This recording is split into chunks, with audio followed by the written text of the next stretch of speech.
Welcome, Greek U Nation, to episode number 449 of the Fraternity Foodie Podcast. I'm your host, Mike Ayalon, CEO of Greek University. I'm a speaker and an author. Our fifth book just came out. It's called Perseverance and How to Be a Great Fraternity or Sorority Alumnus. So go and pick up that book on Amazon or Barnes & Noble today.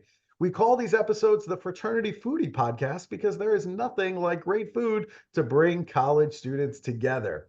Fun fact, I tell you, today we have an incredible guest here who is actually going to be talking about his own book that he's just released, which sounds absolutely phenomenal, but he's also a multiple-time TEDx speaker, and I have yet to release my TEDx talk. Everyone keeps asking me, when are you going to do TEDx? And I would love to, but right now I got to finish my dissertation. I'm like less than a year away from finishing my dissertation. So one thing at a time, we're going to get this dissertation completely finished by February. And then after that, look out for a TEDx talk and I'll join the ranks. I promise you. All right, let's talk to our next guest. Our next guest is Corey Poirier. He is a multiple-time TEDx speaker and was recently announced as one of just 15 Success Magazine emerging entrepreneurs. He is also host of the top-rated Let's Do Influencing radio show, founder of the growing Blue Talks brand, and has been featured in multiple television specials. He is a Barnes & Noble, Amazon, Apple Books, and Kobo best-selling author, an award-winning author, and the co-author of the Wall Street Journal USA Today bestseller called Quitless.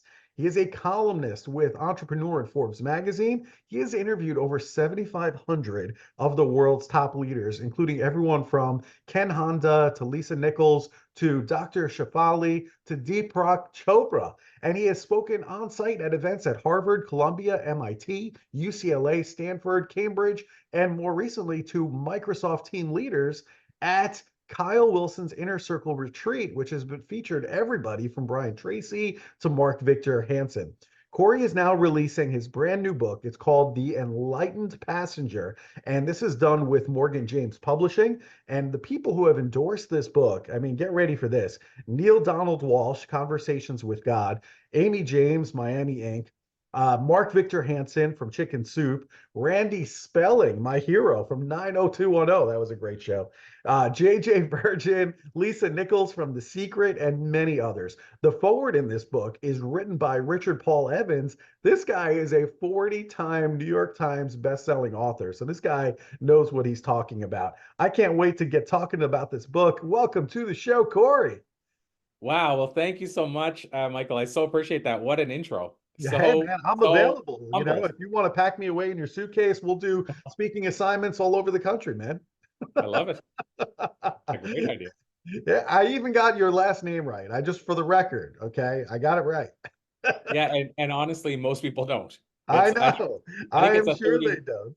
30-70, like 30% maybe get it right, but it's not the high number, that's for sure. Isn't it the worst when they introduce you as a speaker and they totally butcher your last name? I know you've been there, right? I have. You know, honestly, I'll tell you, to me, what's worse is when they butcher your name after they say a good friend of mine. Because MC typically like to do that, right? What I want to bring up my really good friend. I think I know it's a pattern, but I'll say so years ago, I don't know if we talked about this, but I did stand up for like 9 years, 700 shows. And I used to love that. And at the same time, think this is terrible. When a MC come up to you and say, okay, so tell me, Michael, about you and all this stuff. And they'd ask me, like ask you or me a bunch of questions. It'd be like 2 minutes, 3 minutes. They're writing it down, or they're even just talking out loud and thinking in their head. Mm-hmm. And then they go up and say, yeah, my really good friend, Corey Poirier.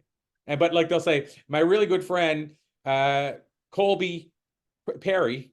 You know, like, but it's just so funny, like my really good friend. Like, I don't think you should say that if you're not 100% sure on the name, because it just absolutely don't like, even use this that. Is your like my good friend. I think the one thing you would learn about your good friend is how to pronounce one of their two names. Absolutely. It's Poirier. So please get it right. Very, very important. Anyway, but hey, listen, I also have a difficult last name. So like I have to bond with you on that because I've been introduced a million times and people say the same thing. Oh, you know, we just love them. And I'm like, well, you don't really love me because you didn't get my last name right. I mean, Anyway, I think as a speaker, the biggest currency we have now is authenticity. yeah. And I think a lot of people don't bother to even write the check it right, like on the authenticity, meaning like it's crazy to me. Like I'll see, I mean, I won't go, I'll just finish with this, but I remember one time I was speaking at an event in my home province in Canada, which is not common. Like it's tiny. I don't get a lot of gigs there. Yeah. And there's not even a lot of gigs to be had. But there's one time they flew a person in from Vegas and we were driving in the car together. I was just in the car they used to go pick him up. And he goes, "What's the name of this place again?" And it's the name of Charlottetown. It's what, I mean, that's how we pronounce it as Islanders, Uh-huh. Charlottetown. And he goes, "Great, great, great. Thank you so much." And then he goes, "Tell me about the place." Like, and he didn't really, honestly, I don't even think he was listening to my answers. He just tell me about the place. And then he got on stage and he said, how do you pronounce, just as an example, it was like, he said, "You know what? I'm so happy to be back once again in one of my favorite places in the world, Charlottetown." No. But I mean, that's your customization. So great. It's like the cheap pop, right? Like wrestlers or boxers, but wrestlers specifically in the wrestling world will come out and say, "So great to be back in Alabama." And then everybody goes nuts. Well, that's what it's like. He's using that cheap pop. But the difference is those wrestlers have probably been there 20 times. Right. This is his first trip ever, never heard of the place before. I actually even said something like that, like, "Never heard of this little place," and then walks it in the stage in front of me. But of course, I'm the only person that knows that, other than maybe the meeting planner, and says, "Great to be back in Charlottetown, California." Like, anyway, okay, I Oh, digress. yeah, unbelievable. Just be honest, just be authentic. Just be like, "Hey, I've never been here before," right? And then tell a story about that. I mean, that's okay. Like, we don't expect that you've been to every city in the world as a speaker, but just be authentic, be real. But when you try to like overcome and you just fall flat on your face, from that point on, you've just lost the whole audience for the next 60 minutes. I mean, you just absolutely destroyed any momentum that you had. Absolutely. Yeah, so I Oh just my, unbelievable. All right, so let's talk about your story because I think this is really interesting. You struggled in school early on, but eventually you clearly found some purpose in life. And this is a struggle for all the college students who are listening right now to figure out what is their purpose. So, how can the college students listening find their purpose and ultimately be fueled by vitamin P? Yeah. So first of all, yes. And so like the improv days, yes. And I really struggled in school to the point where I got a 49 plus one. I always share this story because I think it puts a big stamp on it. I got a 49 plus one in one of my courses that I needed a 50% in. And I find it fascinating. Not everybody probably catches it when I say that. Because I didn't really, when when it happened, I didn't even catch it. But the fact is, I needed a 50. If I get a 49 plus one, that means I got a 49. That teacher gave me a plus one. Mhm. So I always say I legally graduated, but I don't even know if I technically graduated because he gave me the plus one. And again, he could have just gave me 50 on the dot. He wanted me to know for the rest of my life, you should have did hard. You should have did more work. I gave you the pass. And so that's how much I struggled. But on top of that, as a writer, this is kind of, it used to be embarrassing to admit. Now I think it's kind of funny, but it's fascinating in some way that I graduated high school without knowing the difference between fiction and nonfiction. So I wouldn't have been able to tell you what kind of book I wrote whenever I finished high school, like the book that's on my screen right now and the book that we talked about that's Uh-huh. coming out. At the same time, I didn't read a book until age 27. And I used to say to my mom back in the day, I want to write a book. I remember I said it at like 25 or a couple years before I ever read one. And she said, "I think you have to read a book before you can write one. I think that's how it works. Like you have to watch a movie before you can write a script for a movie." And so it made sense. But yeah, so and the book I read was How to Win Friends and Influence People by Dale Carnegie. My mom actually put it in my backpack on a trip I went on, company trip, bought it for a quarter at a flea market. Didn't know why she put it in there or why she bought it. And make a long story short, I read it twice that weekend. And I'd never read a book and couldn't finish a book. I tried 3 times, maybe 4. So I did struggle in school. What changed for me, it goes back to your point about finding meaning in my life. So I went to college, by the way. I went to 2 different colleges. And here's the irony, because I went into business. So this ties into purpose and passion. I went into business finally in school because I noticed that when I was in high school, the courses that I did do well in, even if I didn't do the homework, was business. And the reason was because I just get excited talking about it, even in high school. And so I went into business in college, and I did like, it depends. I know some school systems work with percentages, some work with A's, B's, C's, what have you. So whatever numbers you work with, I think when you get into colleges, or at least the colleges I went to, it got to percentages, because I guess A, B, C sounds more like a, school thing, like a children thing. But I was getting like 90, 95%. Everything I did after high school in college. Having said that, I still hadn't found my purpose. It's just I really liked business. And so to answer your bigger question is, I did struggle in high school. I struggled in college. And then what changed it for me is when I found my meaning, my purpose. So for me, how I found it, and again, I won't take us too far down this path because it could become a long story, is I got tricked into performing stand-up comedy one night. I mentioned comedy earlier. That's how this started. So I was like 28, maybe.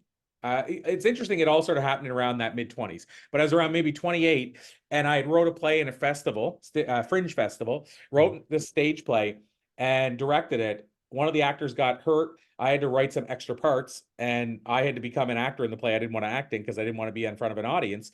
I wrote myself a part where I could walk with my back to the audience, put a wig on and a Hulk Hogan wrestling shirt, and I was still covered in sweat, even though I couldn't see their faces. That's how terrified I was of stages.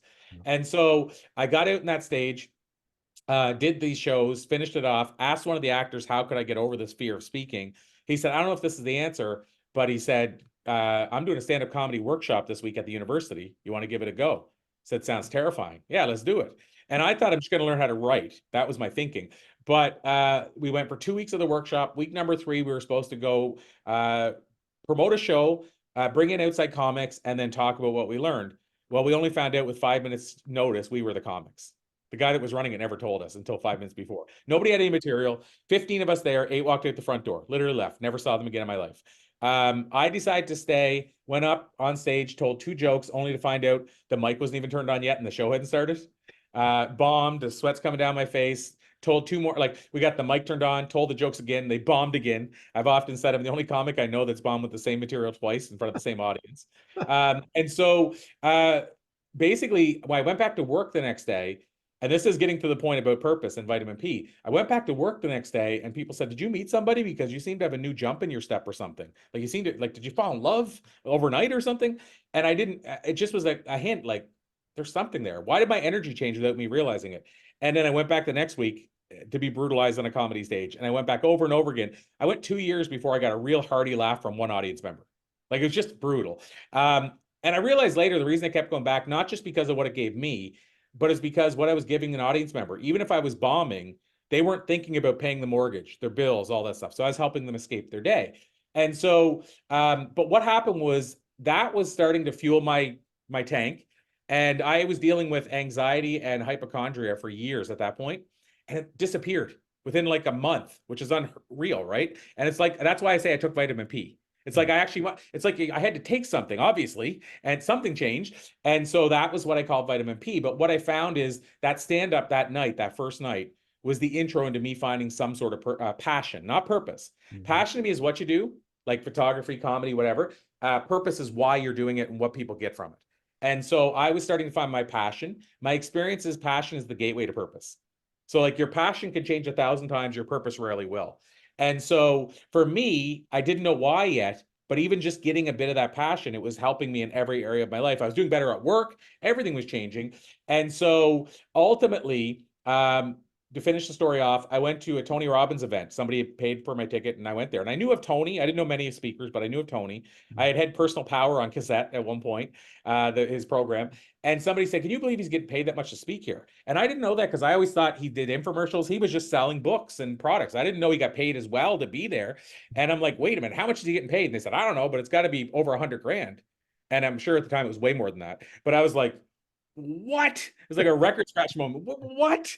I'm going to a comedy club and paying $10 gas to drive 15 comics to the door because nobody has a car except for me. And I'm going 3 trips. And then I get $5 from the door. Oh, here's your portion. And plus, I got to try to make people laugh who are filled with alcohol, and it's nighttime. And this guy, this character, is getting paid hundreds of thousands of dollars in the middle of the day, people that want to hear him talk, and there's no alcohol involved. I need to know how that works. And so ultimately, that's what kind of pushed me down the path of speaking. And I have to say, again, without going through my whole story, that's whenever the vitamin P and purpose and everything started revealing itself. Like I started doing speaking, I was still doing comedy. And then at some point in that journey, and I don't know when the moment was, the switch flipped, but I figured out this was my calling and this was a purpose. And the purpose for me now, I feel, is that I want to create a ripple or an invisible impact in everybody's life I come across. And these things allowed me to do that. Like I want to leave people better off than I found them. I want somebody to say, that thing you said, I tried doing it and it worked and it made a difference for me. Mhm. So hopefully that was the long tangent. Now that's just finding, like that's making a case for it. The quicker answer, Michael, and not to steal all the time, but I'll just finish because you asked a direct question that I didn't fully answer, is how you actually do it. Like if you're a college student or what have you, my recommendation is make a list of the things that you love to do, things with money was an issue that you would do, things that you would do, and you don't watch the clock, things that people say you're really good at doing. When you were a kid and somebody said, stop doing that, it's not practical, go back to that and see what you were doing that you loved and put that all on the list. Then put it in order of the ones that you love the most, the ones that get you most excited. And then what I want you to do is either start taking action on them and rewarding yourself for the actions, or if it's one outside your comfort zone, put it into baby steps. So like if it's stand-up comedy, go, okay, what do I have to do to ever get on a stage? Go to a comedy workshop, watch HBO specials and take notes of what I like, take a comic for lunch. Do those things, give yourself rewards so that you want to keep doing them. And then let's say 3 months later, by the time you've done all the baby steps, getting onto a stage is going to seem so easy because even with comedy, then you've learned the trade. You've learned why it's terrifying. You've talked to comics who've overcome that fear and realized they were scared at the first two. Go to Toastmasters, learn how to communicate. My point is you take those baby steps and then that last step is going to be easy. The next part is the easiest part because you're doing something you think you love anyway. And then all I think then is lean in. And I think it'll take you a few months probably, and then you'll know for sure, is this a passion for me or was I wrong about this? And then move on. But even if you were wrong, you still get to do an adventure that's exciting that you thought you loved anyway for 3 months. What's the loss there? So hopefully that's an exercise, more practical. Yeah, that's really, really good. You actually answered two questions in one because the other question was, how do you really expand your comfort zone? And you really started to get into that as well. So I like that answer. And I think that's really, really good. Our students, you guys need to rewind that and listen to that again because there are some gems in there. There's no question about that. The other thing is that everyone wants to be really, really successful overnight, of course, which you and I know it doesn't necessarily happen all of the time. So for the college students and the recent graduates who are listening who want to double their personal income, how do you achieve something like that? So this is where it gets to be a tougher question because people will ask me often when we're talking about finding our passion. A big thing I get the follow-up is, okay, so how does that pay the bills? Right. And my answer to that, which is one people don't want to hear, but I got to be true to me and I got to speak my truth. And I've lived this a long time and I've worked with a lot of people helping them find their purpose, is if you are going into it saying, will this pay the bills? Then it's probably not a passion. It's not a real passion. So that's hard to hear because your first thought is, well, I need to pay the bills with this. My answer to that would be, is do it as a side hustle. And maybe it can pay some bills, it possibly can, but do it as a side hustle. And the way it'll pay the bills will reveal itself if it's a true passion. So for me, when I started doing stand-up, it wasn't paying the bills, of course. There's ways I could make money doing it, but it wasn't paying the bills. But as I kept doing it, evolved into speaking, which really paid the bills. I mean, and speaking's not super easy to find clients. So the first year, it really didn't pay the bills as well as I'd like. But what I'm saying is over time, it paid the bills better than anything I'd ever done. Mhm. But it started with me doing stand-up as a side hustle for fun. And that's been the case for almost every passion I've had that has turned into something. Like writing is the same thing. The first books did okay. Well, actually, the first book I ever was a writer of was a co-author book. And so I paid to be a co-author. I didn't even make any money. And then I learned the business a bit on their dime because they were spending money doing the book and I was getting to see the whole process. And then the second book, I figured out how to sell books in bulk and started making money. But the writing part of it was a passion for us. I'd written magazine articles and a whole bunch of other things before I ever wrote the first real book. But I put the time in before I ever took anything from it. So again, that's not the answer people want to hear. But having said that, it depends on also what the passion is. So if your passion is playing music, let's say, then like for me, early on, there's two choices usually. If you're a musician, you can go play a cafe and play all your original songs for coffee and $20, or you can go get $300 or $400 and play cover songs all night. Right. And then if you're lucky or if you're bold, you mix in one of your songs every now and then. But then you have to hope your song's catchy enough that they even care that you played an original song. They might go, okay, great, I can go take a pee now. Like I mean, that happens to the Rolling Stones. The Rolling Stones play all the hits and then they stop and say, this is a song off our new album. Whew, thank God I need to pee for an hour. Like what I'm saying is you can't expect that everybody's going to stick around, but you only need to reach a certain few. My point is, even with music, if you say playing music's my hobby, if you work at it and become good, even that can pay some bills. As you said, a side hustle. How do I add more income? That can add more income. Photography. You go and do photography for fun, but then you say, okay, if anybody needs any corporate headshots, let me know. Or do any of my friends need pictures of their wedding or their family? And you can make money in photography. Yep. Most of the things that would be a side hustle passion, you can make some money at. But what I'm getting at is go into it with the idea of, if I don't make a penny, I'm all in. Right. Even in my case, most of these passions, even if I have to pay $1,000, I'm all in. So hopefully I answered the question, is that don't go into it for be a paying side hustle, but depending on what the hobby is, it very well could be. Yeah, I think that's great advice. And for the college students listening, get into your side hustle early. Do it in college. There is no better time to take risks than when you're in college. Just try something totally off the wall, and you really don't know where it's going to lead to, like Corey is talking about. But now is the time to experiment and figure this out. Okay. Don't wait. Absolutely. Do it now. 100%. Absolutely. You're also really big into meditation, and I know it can be a very effective tool, but realistically, I didn't discover all of that until I was a grown adult and I started using apps and other things.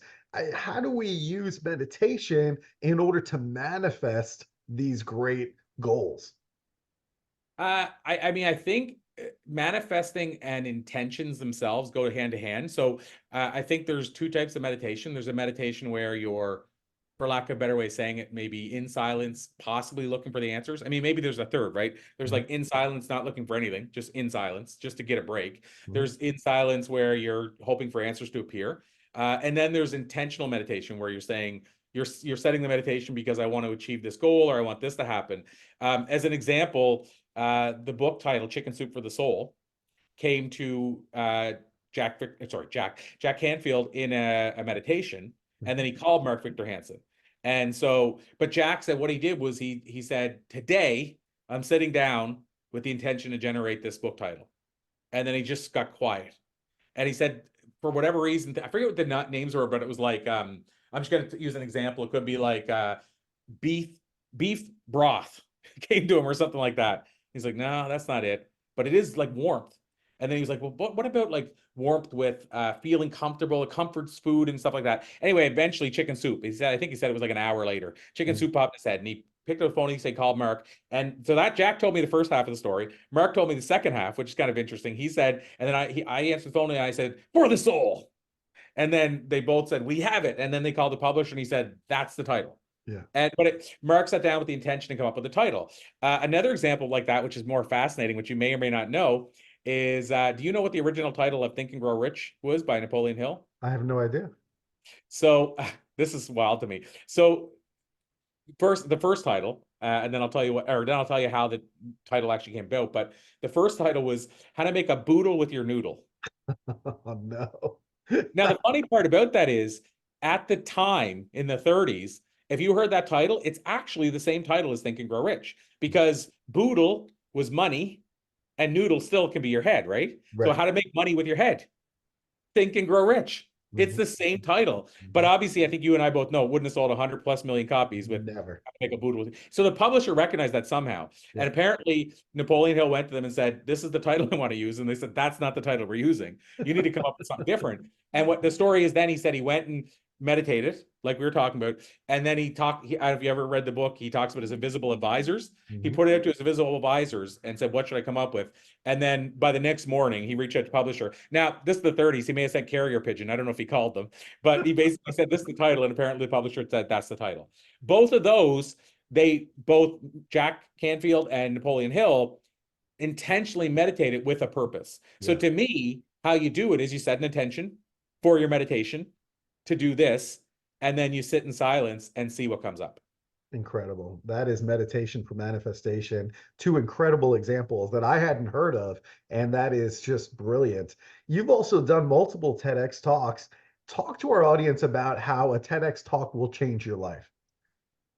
Wow. So this is really front of mind for me right now because I have my fifth and final. I'm planning to retire from the TEDx stage, but my fifth and final TEDx talk is literally this week, this Yeah, coming week. yeah. Um, and so, and that one's called What I Learned During a 21-Day Negative News Detox. And so it's basically my mother was diagnosed with cancer. The doctor wrote a prescription note. We didn't know what it was. We eventually opened it, and on it, it said, don't watch or read the news. That's what a doctor wrote as a prescription for battling cancer. She went back 9 months later. He told her most of the patients he has that take that advice seem to, I mean, we can't say it medically, but seem to have a better chance battling cancer. My mom's been in remission for years, and she stopped watching and reading the news, and I joined her. So basically, it talks about what I learned during a 21-day news detox and whether people should consider doing it as well. So that's the upcoming one. But I've done four. The last one is most applicable, I think, to college and students in general, which is how schools can inspire purpose. But your question was, how does it change your life? So for me, the TEDx's have been multi-layered in terms of the benefits. So on one hand, it's a legacy talk that people actually care about, meaning people go out of their way to watch TEDx talks. So it's a legacy talk. People engage with them, at a time where it's hard to get people to engage. There's been over, I don't know, I'd have to go back and look at numbers. I don't know for a fact on this, but there's been hundreds at least of people that have engaged on those talks. Thousands of views. I think I'd have to look again, but I think combining the four of them, it's probably close to 300,000 or 400,000 views. So reaching more people than you normally could otherwise, perhaps. On top of that, it's if you want to get real about if you're in the speaking business like you and I are, I can track back hundreds of clients hired me from one of those. We only tracked it for one talk. Hundreds of clients that hired me and paid thousands per talk. People can do the math pretty quick, probably. So that was for one talk. You don't get paid to do a TEDx talk. A lot of people don't know that. And I've often said it's the lowest paid, most revenue generating talk I've ever delivered because you don't get paid a penny. And by the way, you can't go into it expecting that anything will come from it. But for me, how it's changed my life is that it's introduced me. I guess that's the short. It's introduced me to a lot more people and allowed me to impact more lives while opening more doors. So, for example, when I go to a talk and they say in my bio, he's a 4-time TEDx speaker or what have you, that's when people look over. Right. That's when people go, he's what now? Like there's something about it. It's like saying they're Academy Award-winning actor or actress. We look closer for whatever reason. We listen up. So it actually even allows me to make a bigger dent because they listen closer. We have a TEDx speaker here. There's something with that cachet still, which I didn't think would still exist all these years later, but it does. And so for me, it's done all those things. And I will say the opening of doors, there's interviews I've done. One off the top of my head was two actually at the top of my head. Canadian music icon whose name is Biff Naked. And then Ami James, who was the star of the first ever reality TV show, tattoo reality TV show, I should add. And the first big one at least. And then that evolved into LA Inc., which a lot of people are familiar with it, with Kat Von D. She started on Miami Inc. and then on the show, they got in a fight and she went and launched LA Inc. But those two people are really, I mean, it's not like you just pick up or send an email and they say, let's do an interview. So both of them, when I did the interview, the day of the interview, they said, oh, by the way, I loved your TEDx talk.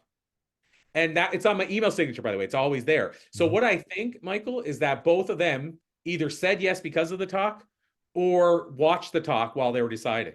So that's just a small example of how these talks can open up doors. Like they can get you in places otherwise you might not get in. I'm with a New York publisher for the second time, and they mentioned the TEDx talk when they mentioned me in my bio and everywhere else. So obviously mattered to them. I think it's just the doors it opens. Yeah, I agree completely. Now, you have interviewed over 5,000 of the world's top leaders. And what I'm wondering is there some common thread that you've identified in terms of all of these successful leaders that you've interviewed? Absolutely, there are. And in fact, I used to teach often around what I call the timeless secrets of influential leaders. And what I find fascinating is these timeless secrets, we've heard about them forever, but people not everybody, most people don't practice them. And I hate to compare it, but Napoleon Hill, right? Think and Grow Rich. He taught these 13 laws of success that how many people still don't practice them, even though they've been proven over and over again to work. And so So what's fascinating to me is to see that there are secrets that are timeless, that do work. B, for me, because I was a Napoleon Hill guy, like I get compared to him in media because of doing so many interviews. And for me, what I find fascinating is seeing how what he taught in 1937 compares to what I'm discovering today. And so a lot of them overlap, probably no surprise. So he talked about the power of desire. I would call that passion, or your why, or meaning, or purpose, or what have you. But back then they called it passion, desire, and then mixed in with enthusiasm. They talked about enthusiasm a lot. It was just different terminology. But if you go down the list of them, a lot of them overlap, like the mastermind. I've discovered top thought leaders typically get together in some form of mastermind. That's just a given. So having said that, those things are fascinating. But then I also discovered things that I feel are a bit different. So the number one, by the way, most common trait of all these thought leaders that I've interviewed is they live every day on purpose. So that's really goes back to Napoleon Hill's desire. So I would say I describe it in a different way. It's more modernized. It's maybe even a little bit different than just desire, but that would be the closest one probably in my top 5. Another one, the number 2 thing I've discovered in trade, or whatever you want to call it, is what I call the power of no. So what I've noticed is the top thought leaders say no on average 20 to 50 times more than everybody else. So what they're doing is they've realized that everything you say yes to is a no to something else. So they only say no to the things that are going to truly move the needle for them. So that would be a second. A third would be they hire for their weaknesses. So we're taught in school to focus on our weaknesses. That's what I was taught. That's what my talk talks about. Memorize and focus on your weaknesses. You're already good at that. Don't bother with it. But yet I've noticed the top achievers, they bother with it. They really bother with it. They go all in on that thing they're really good at. And then they say, that's not my thing. I'll just hire somebody else. Right. But we're not taught that in school. So I noticed that's another thing that they hire for their weaknesses. And like I said, I could continue down this path, but basically those are some of the big ones. Another one is, I say lifelong learners are leaders. So years ago, I used to say, well, originally I said readers are leaders. That's what I used to say. And then somebody corrected me one day because they said, but doesn't it depend on what they read? And they said, it does. So I changed it and I said, leaders are readers. I just switched it because it depends on what you're reading. Now I've changed it to learners are leaders. And the reason I've done that is because when you and I were first starting our journey, I'm talking like when we were babies, your real only option to learn was pretty much reading or learn it from somebody else, like talk to somebody else. But reading was mainly your best way to get content. Now, right now, what we're doing right now is a different way, a new media route for getting content. You can used to be able to listen to Success Magazine on your driving around your car. You can listen to now MP3s in your car, podcasts in your car.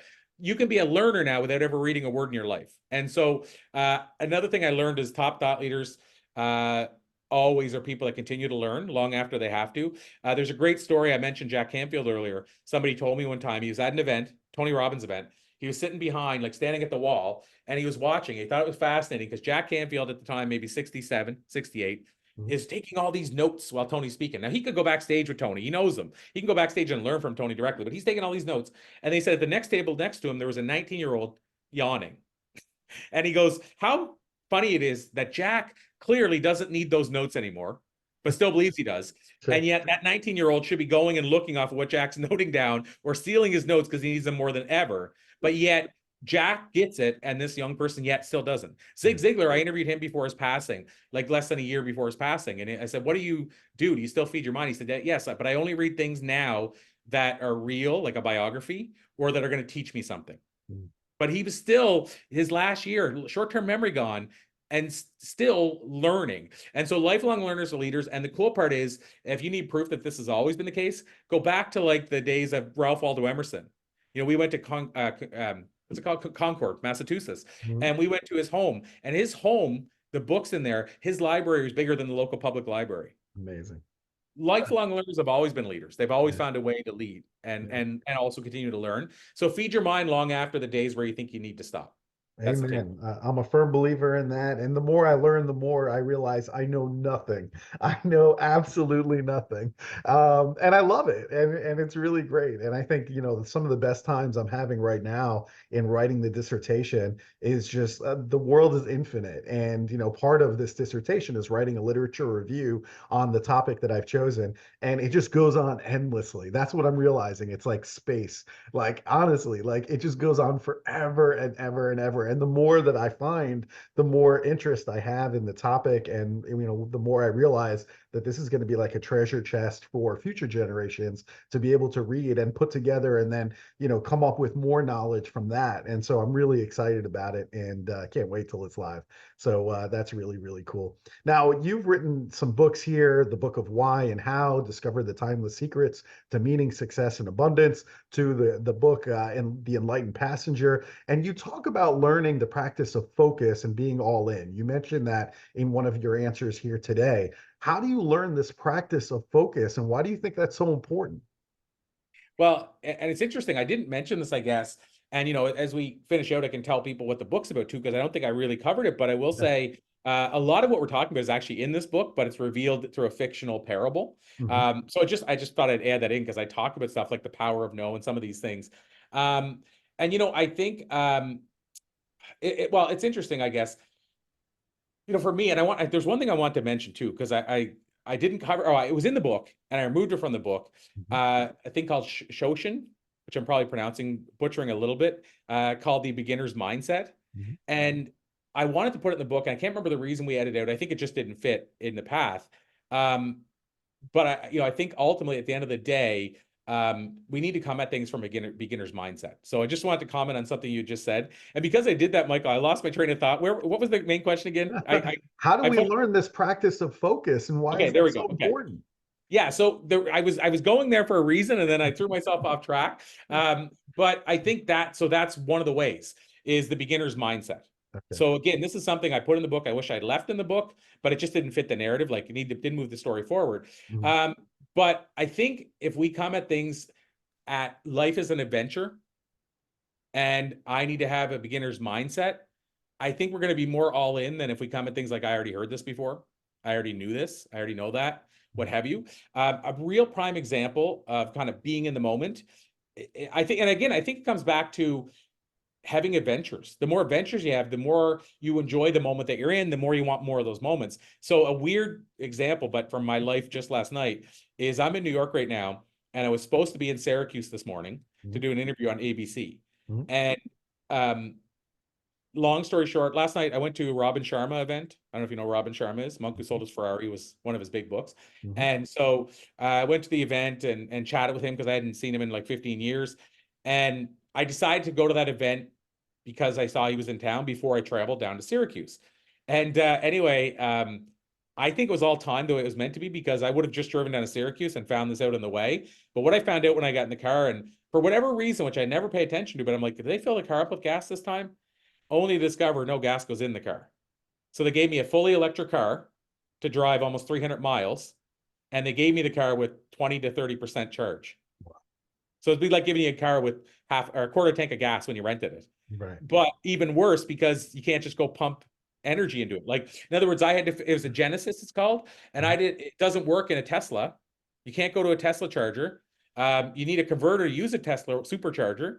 So I found out I would have to charge it for 8 hours to drive for my interview today at 11. And I tried different things like taking a train. It would have been 9 hours. I tried to go back to the rental car company. They were closed.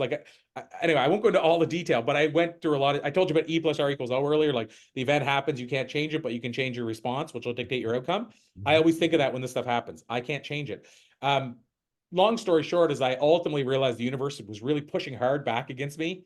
So I just said, I need to finally listen. It was like midnight. And I'm like, I just need to book a place in New York, get a hold of the ABC and tell them the situation. And then what we ultimately did is we did it via Zoom, which is not my preference, but we still did the interview. Everything still happened.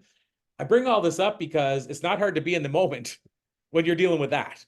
When you're like, oh my God, you go to a place, it's 9 o'clock at night in New York, you go to a place where it says this is where a charger is, and you find out it's a parkade with the gate down, and they're looking through the window going, what time are you here till? Because they don't want to open the door. And I'm like, oh no, I need a charger. Don't know what that means. So, I mean, that was what I was dealing with last night. Well, again, life is about adventures. So when I have those adventures, which I constantly put myself in, you enjoy those moments and you're in the moment. You have no choice. You're in the moment. And then, so I find then you appreciate the moment and then you want to be in the moment more. So the not cop-out answer, but the real short answer there is put yourself in the moments that force you to be in the moment. And by the way, that could be as simple as saying, hang out with people you love so much that you enjoy them more than your phone. That's another example. When you do that, you're like, I'm only going to get an hour with them. I'm not going to give it up to my phone. But I think most cases, the phone is it's really strong. It's really got a pull. And it's a biological pull, right? Like it gives you dopamine by checking it.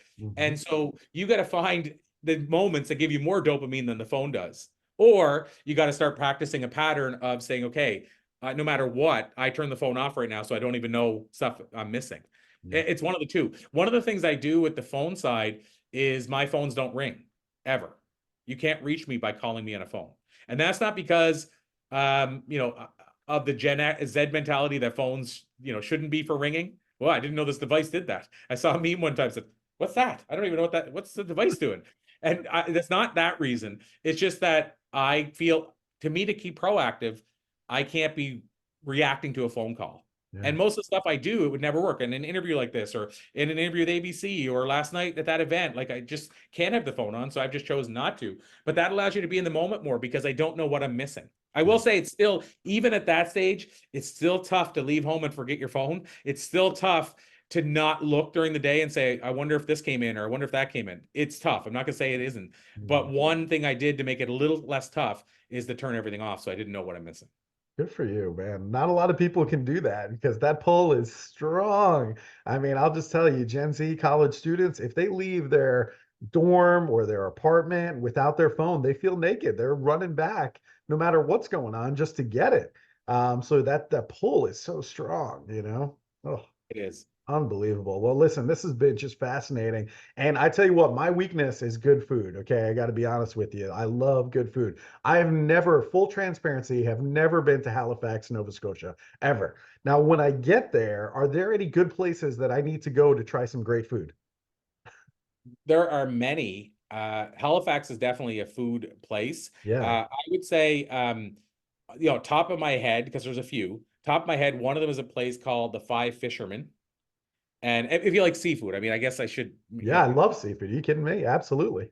So there's the Five Fishermen is one. Yeah. It's the most amazing seafood ever, and that one's on the Halifax side, so it's right like you can't see it because of buildings, but you're basically in the waterfront. The other ones though, there's two it's part of Halifax Regional, they call it, but it's a place called Dartmouth. But it's just the other side of the bridge, basically. The other two places I would say, I'm a seafood guy, so they're all three are seafood. That's good. The other one called Boondocks, and it's like when you sit there, you're at the water, like you're right on the water.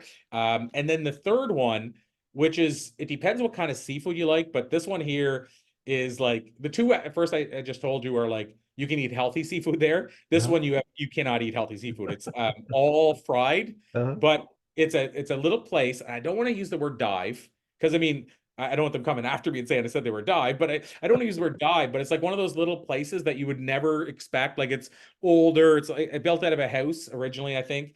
And you go there and there's hardly any room to be in there. But yet most days there's a line of maybe 200 people outside waiting to get in, like to order. And what they do, they serve like the seafood platter and fried clams. Like it's all fried food. Yeah. But it's like, and they give you like the bag that you can barely carry out. It's so heavy. They're a family run business. That place is probably, well, I'd say bar none, probably the most popular seafood place in Halifax Regional. So again, if I was pressed to give you, it's hard to say one name. Those are the three I would come to. And then there's two I wish were still there that there's no point in saying, but one was when they do the grill the food in front of you. And it was my favorite restaurant in all of Halifax. And they were there for like 20 years and they closed since I moved away. Gotcha. Well, listen, those are great recommendations. I absolutely love seafood. I don't get it. I live in a landlocked state. I live in Nashville, Tennessee, and I don't get good seafood. So anytime I get the opportunity to, you best believing that I'm going to be having some seafood. So those are excellent recommendations. I absolutely love it. So Corey Poirier is going to be releasing his book. His book is called The Enlightened Passenger. I want you to go and pick up that book because it is absolutely phenomenal. So if our listeners, if they want to book you to speak on their college campus or they want to pick up your book, where should they go to connect with you? So on the book side, the website that's depending if they're listening in audio or not. So on the screen, it's thisisthebook.com. And if you go there, there's a reason to go there versus going Amazon, Barnes & Noble, what have you. Mhm. You can go there if you want. But this is thebook.com. If you go there, it still sends you to Amazon and Barnes & Noble, so you still get to buy from your favorite retailer. But if you go to our website, it'll give you instructions. It'll say, go to the retailer, come back here with your order number. You put in the order number and you get 5 cool bonuses. Oh, cool. So same price, nothing changes except for you get 5 bonuses. Uh-huh. So get it from thisisthebook.com. That's the easy answer. And like I said, it's a fictional parable. 2 strangers on a plane, old guy, young guy. Young guy is reluctant listener, doesn't want to learn from this old guy, actually paid to have the seat empty in first class. The old guy got bumped up because the flight was full. And he finds out the old guy's rich, maybe. He wants to find out how the old guy got rich. That's all he cares about. Ultimately, we find out, yes, the old guy is rich financially, but really it's that he's rich in life and stories. And so the book proceeds for him telling his life lessons that he learned during his journey. And since we've talked about this a lot today, it's actually fictional, but it's based on my life. So I say both passengers are a bit of me. One was when I was younger, one's when I'm hopefully where I'm getting to. But Treb, the older passenger, he's teaching the lessons he learned in his journey. And just so people know, I don't share this as often, the backstory is if there's a story, let's say like Treb saying he was backstage with Les Brown and Les said synchronicities is God's way of staying anonymous whenever Treb asked about synchronicity. Les told me that in his living room in Atlanta, but I took it and worked it into the story. So it's like a real story with a real person being told from a fictional narrative as if it happened to the fictional person. So I think that makes the book quite unique. But some of the lessons we talked about today are baked into the book, but into a story, so that I always say we trick you into learning because it's just an enjoyable story, but you hopefully end up learning as well. So that's where you get the book. If you want to book me to speak at your event or on your college campus, I would say the best place to go is CoreyPoirierMedia.com. So it's CoreyPoirier media.com. And you'll get to see interviews and stuff I've done. And there's like 6 or 7 of my talks on there. But if you go there, check me out there, and then just reach out through the contact link, and we can chat further and see what your needs are and see if I might be the fit for that. I love it. Thank you so much for sharing all of this great information today. The URL to get the book is just thisisthebook.com. Thisisthebook.com. Go to that link. Then you can buy your book on Amazon, Barnes & Noble, whatever. Then come back to get those free bonuses that Corey is giving you. Absolutely phenomenal. Corey Poirier, thank you so much for sharing this great information with us today. Thank you so much, Michael. Absolute pleasure. Appreciate you. Okay. And to our listeners, if you enjoyed Corey's conversation today, I want you to like it. I want you to share it on social media, share it with other college students that need to pick up the book. It's called The Enlightened Passenger. Make sure you pick up that book today and book Corey to come and speak on your college campus. This guy is the best speaker that you're going to find. I'm telling you, go and check out his TEDx talks and you're going to see that I'm right. So thank you so much for being here. We'll see you on another episode of the Fraternity Foodie Podcast. See you next time.